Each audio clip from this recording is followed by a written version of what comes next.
Curso Comipems. Español. Lección 4. Recursos lingüísticos. Una vez que hemos concluido con las oraciones, que son la unidad básica de los escritos, es hora de entrar de lleno en los textos e iniciaremos con los recursos que utilizan los autores para que sus ideas lleguen de forma adecuada al lector, o incluso para que éste se sienta atraído por iniciar o darle continuidad a la lectura. Planteamiento, explicación y argumentación de ideas. Las ideas y mensajes que un escritor busca transmitir son muy variadas, así que para poder plantear, exponer, argumentar o narrar esas ideas, se vale de algunas herramientas como secuencia. Se refiere a ir relatando paso a paso cada uno de los hechos como suceden temporalmente. Descripción. Narra las características físicas, emocionales y psicológicas de un personaje, animal, situación o lugar. Contraste. Este se encarga de comparar las características entre un elemento del texto y otro. Enumeración. Presenta alguna lista o cadena de elementos, comúnmente todos con el mismo valor dentro del hecho. Causa-efecto. Implica explicar un fenómeno a través de los hechos que lo provocan y lo que resultan del mismo suceso. Problema-solución.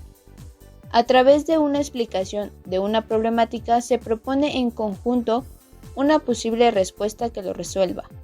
Adjetivos, participios y aposiciones en la descripción. De estos recursos vamos a retomar el más usual y variado, que es la descripción. Como acabamos de mencionar, describir implica señalar o indicar las características de una persona, animal, lugar, ambiente, objeto, y pueden ser los detalles sobre su aspecto, su forma, su carácter, sus emociones, etc. El autor quiere decirnos lo que él está viendo y que construyamos esa imagen en nuestra cabeza. Para esta labor existen varias formas, como lo pueden ser: uso de adjetivos. Es el más normal de todos, ya que califica y categoriza el elemento que describe.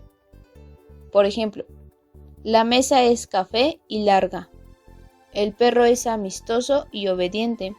El parque tiene un ambiente tranquilo, pacífico y tiene una gran variedad de fauna. Uso del participio. El participio es un verboide.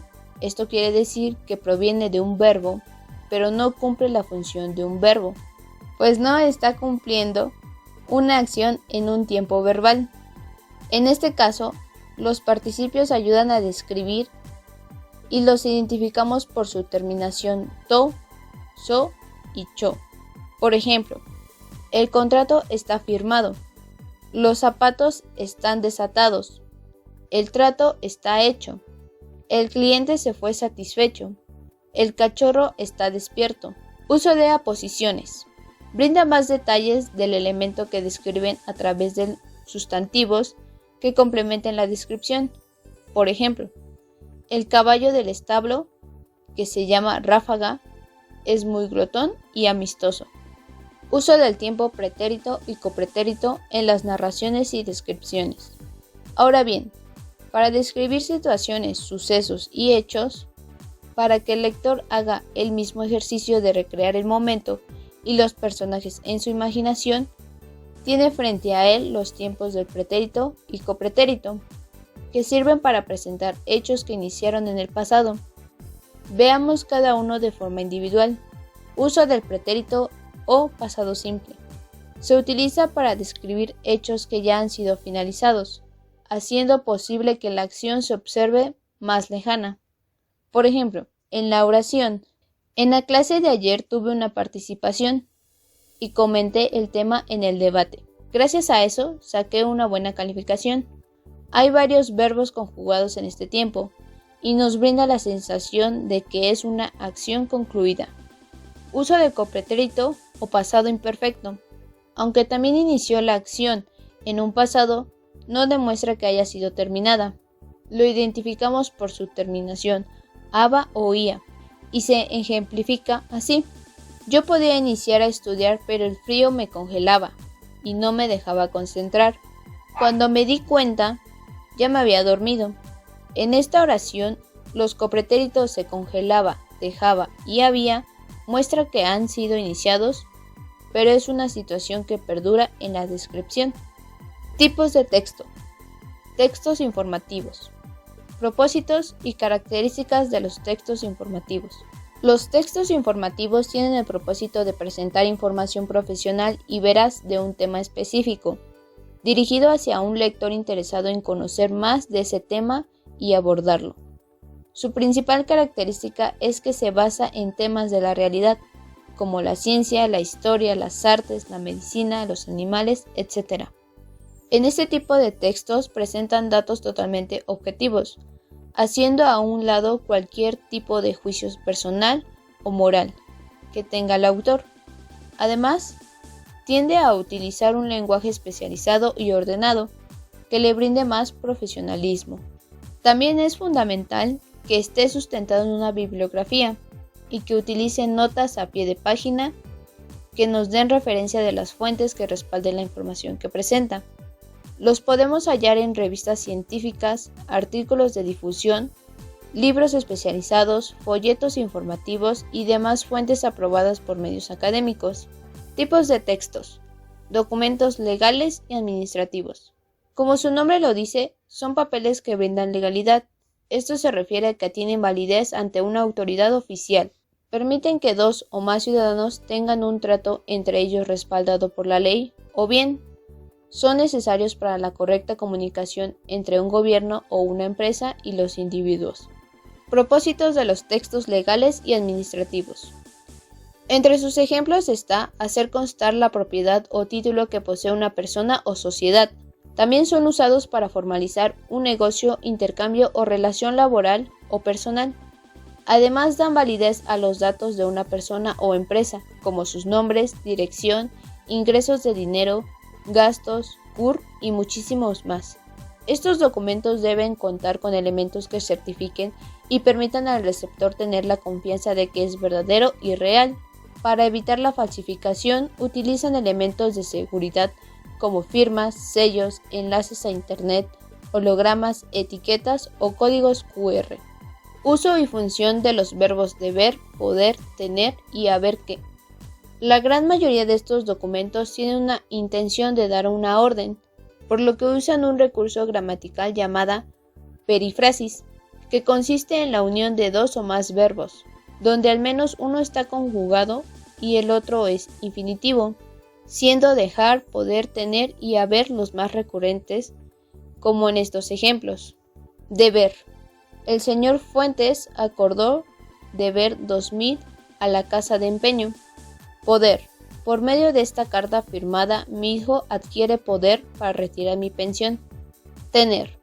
El interesado en sacar su INE habrá de tener 18 años cumplidos. Haber. Con fecha del 27/09 del 2020, el notario consta haber cerrado el testamento. Tipos de textos. Textos periodísticos. El periodismo tiene la tarea de informar los hechos más significativos que ocurren, presentándolos de la manera más veraz posible.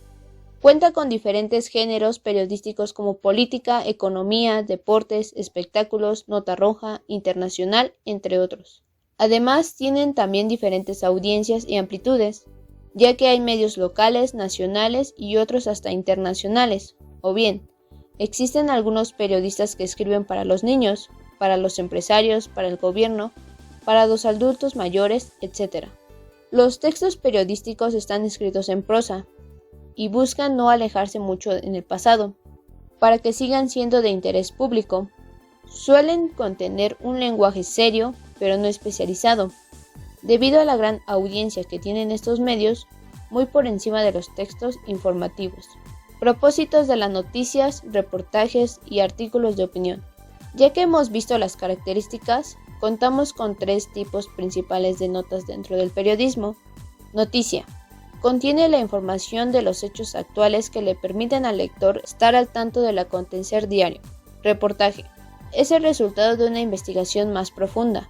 Toma algunos hechos más alejados temporalmente y presenta detalles que refuercen la información presentada. Artículos de opinión. Mediante el uso de argumentos, un periodista o un experto en el tema dan el punto de vista que tienen o las sensaciones que le deja una noticia o situación. Diferencias entre hechos, comentarios y valoraciones. Cabe mencionar que en ocasiones los autores, como participantes del presente, dejan influenciar sus escritos por su opinión personal. Y para diferenciar un artículo de opinión de una noticia o de un reportaje, basta con identificar expresiones como en mi opinión, desde mi punto de vista, considero que, a mi parecer, visto de otra perspectiva, podemos inferir que, pienso, creo que. Sin embargo, la capacidad de redacción que tienen muchos líderes de opinión les permite evitar estas expresiones y utilizan los hechos diarios para promover su opinión personal, pero llegaremos a diferenciar un hecho y una opinión en el momento que el autor hace exhortaciones a reflexionar o promueve alternativas sobre el tema que está hablando. Tipos de textos. Textos publicitarios.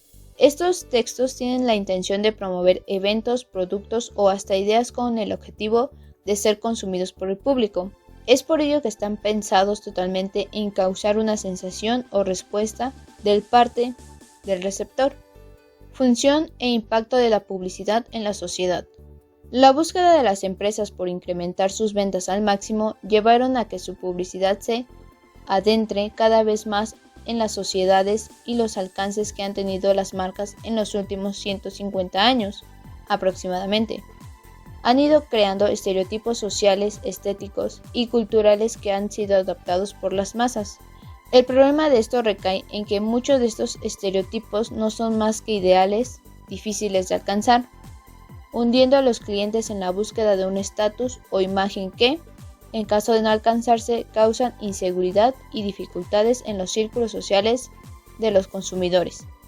No obstante, otra forma en que se adentran en las sociedades es mediante la promoción de sus logos y eslogan, de tal modo que con tipos de letras, colores, frases, productos y demás elementos de las marcas ya son parte de la cultura y de la vida diaria. Exageración de las cualidades del producto. Siendo un poco repetitivos, la publicidad quiere vender por los medios necesarios y uno de los más comunes consiste en elevar las características de la mercancía para que sea más atractivo al cliente y se convenza de consumirlo. Aquí entra en juego el criterio del posible comprador y que ponga en práctica habilidades de análisis e investigación, como las que hemos revisado al inicio de este curso. Y tener siempre en mente que toda publicidad quiere que compremos. Aun cuando observemos que hagan uso de profesionales de la salud, de la belleza, deportistas o hasta influencers, un producto siempre querrá ser vendido. Con estas ideas, finalmente culmina el curso de español. Espero haya sido de tu agrado y de mucha ayuda a estar cada vez más preparado para tus proyectos. Me da mucho gusto haberte acompañado a estas lecciones y que tengas mucho éxito.